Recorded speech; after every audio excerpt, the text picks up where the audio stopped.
Konsep tipologi perubahan. Berubah atau diubah, untuk itu suatu organisasi harus menyadari bahwa apapun yang dilakukan dalam perubahan pada intinya adalah untuk menjaga kedinamisan organisasi menuju peningkatan kualitas dalam menghadapi perkembangan zaman. Perubahan merupakan tanda bahwa kehidupan sedang berlangsung, sehingga memberikan harapan walau harapan itu terkadang menjadi kurang terkendali, liar, lepas, dan kompetitif. Perubahan membawa konsekuensi terjadinya perubahan apabila individu, kelompok, organisasi, institusi, masyarakat, dan teknologi.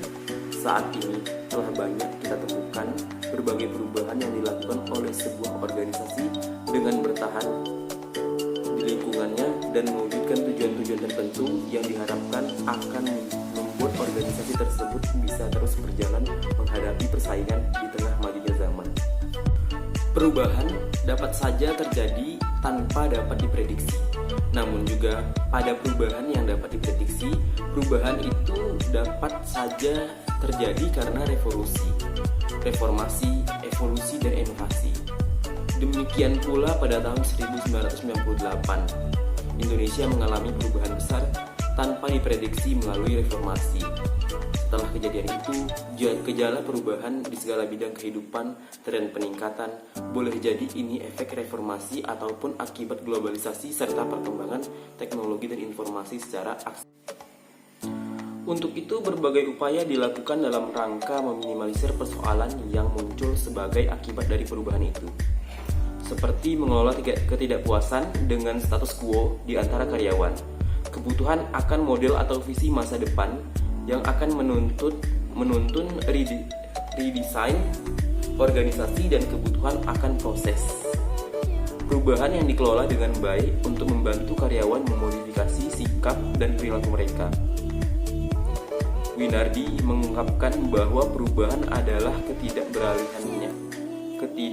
tindakan beralihnya suatu kondisi yang berlaku kini menuju ke kondisi masa depan. Masa perubahan menetapkan proses transformasi dari keadaan sekarang menuju keadaan di masa yang akan datang.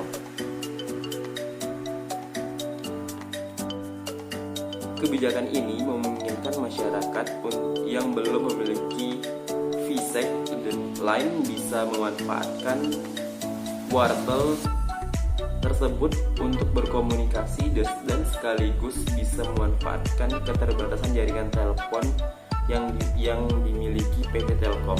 Namun sejak tahun 1990, bersamaan dengan mulainya maraknya penggunaan telepon seluler, wortel pun mulai sepi pengunjung. Masyarakat pengguna jasa telepon mulai beralih ke telepon genggam yang lebih fleksibel.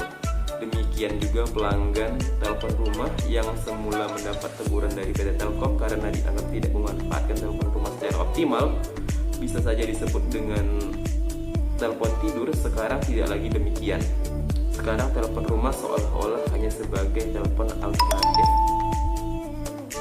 dari telepon genggam.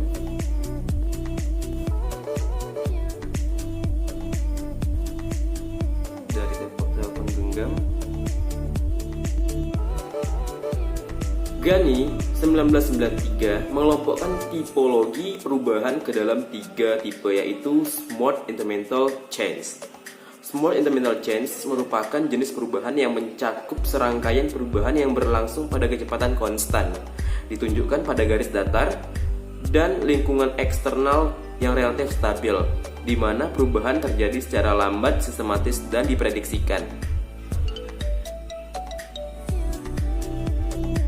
2. Bumpy Instrumental Change. Dan seperti halnya Smooth Incremental Change, perubahan jenis ini ditandai oleh lingkungan eksternal relatif tenang dalam batas-batas tertentu. Kalaulah ada perubahan, tingkat perubahannya masih bisa diprediksi. 3. Discussion Change. Perubahannya ditandai oleh pergeseran atau atas cepat strategi, struktur, atau budaya, atau ketiganya sekaligus.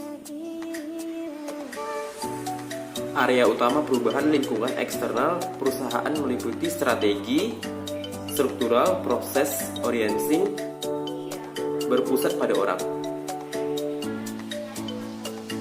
Strategi pentingnya perubahan organisasi ini dapat dilihat dari 5 tipe. Dengan strategi perubahan organisasi, perusahaan dapat menghindari stagnasi sambil meminimalisir gangguan. Persiapan merupakan bagian integral dari kesuksesan, terutama selama perubahan. Namun seorang tidak dapat dipersiapkan tanpa mengetahui jenis perubahan apa yang akan terjadi. 1. Perubahan keseluruhan organisasi. Perubahan keseluruhan organisasi adalah transformasi skala besar mempengaruhi seluruh perusahaan. 2. Perubahan transformasional. Perubahan transformasional secara khusus menargetkan strategi organisasi perusahaan yang paling cocok untuk menahan perubahan cepat dalam industrinya. Adalah gesit, mudah beradaptasi, dan siap untuk mengubah rencana permainan mereka ketika dibutuhkan. 3. Perubahan personil. Perubahan personil terjadi ketika perusahaan mengalami hipertumbuhan atau PHK. 4. Perubahan yang tidak direncanakan. Perubahan yang tidak direncanakan biasanya didefinisikan sebagai tindakan yang diperlukan setelah kejadian yang tidak terduga. 5. Perbaikan pertumbuhan, remedial change. Para pemimpin menerapkan perubahan-perbaikan ketika mereka mengidentifikasikan kebutuhan untuk mengidentifikasi kekurangan atau kinerja perusahaan yang buruk.